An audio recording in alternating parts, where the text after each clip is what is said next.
ഞാവൽപ്പഴം കൊണ്ടൊരു ജ്യൂസാണ് തയ്യാറാക്കുന്നത്. ജാമുൻ ഷോട്ട്സ്. വളരെ എളുപ്പമാണ്. ഇപ്പൊ ഞാവൽപ്പഴം നല്ലപോലെ കിട്ടുന്ന സമയമാണല്ലോ. അപ്പൊ എല്ലാവരും ഒന്ന് ഉണ്ടാക്കി നോക്കണേ. അപ്പൊ അതെങ്ങനെയെന്ന് കാണാം.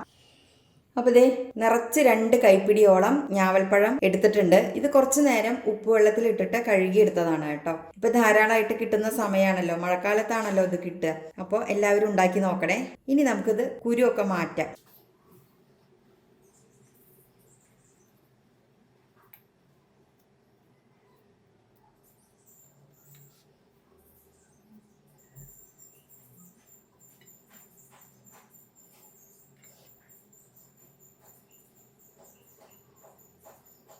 അപ്പോൾ ദേ നമ്മൾ കുരു എല്ലാം മാറ്റിയെടുത്തിട്ടുണ്ട്. ഇനി നമുക്ക് ജാറിലോട്ട് ഇട്ട് കൊടുക്കാം.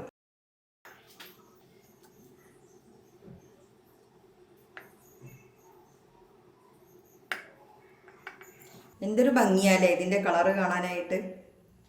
ഇനി ഇതിലേക്ക് മധുരത്തിന് ആവശ്യമായ പഞ്ചസാര ചേർത്ത് കൊടുക്കാം. 2 ടീസ്പൂൺ പഞ്ചസാര ചേർക്കാം. ഒരു നുള്ള് ഉപ്പ്, കുറച്ച് പുതിനയില, ഒരു 4 എണ്ണമൊക്കെ മതിയാവും കേട്ടോ.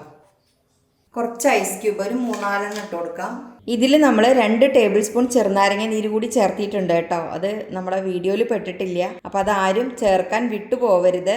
ഇത്രയേ ഉള്ളൂ. ഇനി നന്നായിട്ടൊന്ന് ബ്ലെൻഡ് ചെയ്തെടുക്കാം.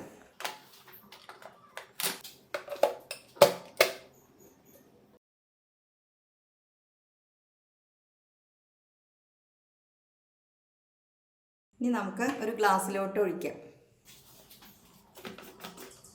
പ്യുവറായിട്ടുള്ള ഞാവൽപ്പഴത്തിൻ്റെ ജ്യൂസാട്ടോ. ഒന്ന് ടേസ്റ്റ് ചെയ്ത് നോക്കട്ടെ. ഇതിനൊരു പ്രത്യേക ഒരു ടേസ്റ്റ് അല്ലേ, മധുരവും ചവർപ്പും ചെറിയൊരു പുളിപ്പും ഒക്കെ കൂടിയുള്ളൊരു ടേസ്റ്റാണ്. നന്നായിട്ടുണ്ട് കേട്ടോ. ഇനി നമുക്ക് ഗ്ലാസ്സിലോട്ട് ഒഴിക്കാം.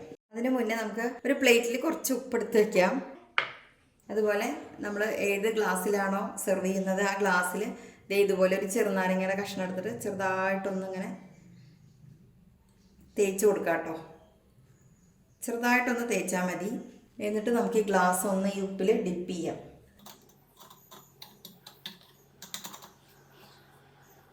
ഇനി നമുക്കിതിലോട്ട് ഒഴിച്ചു കൊടുക്കാം.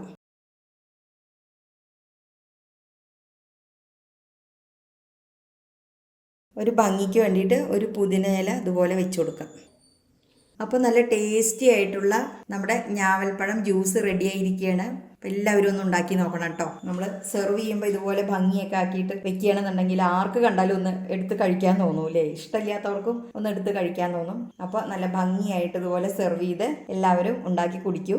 അപ്പോൾ വീഡിയോ കണ്ട് ഇഷ്ടമായെങ്കിൽ ലൈക്ക് ചെയ്യാനും സബ്സ്ക്രൈബ് ചെയ്യാനും ഷെയർ ചെയ്യാനും ആരും മറക്കരുത്. വീണ്ടും നല്ല നല്ല റെസിപ്പിയുമായി വരുന്നത് വരേക്കും ബായ്.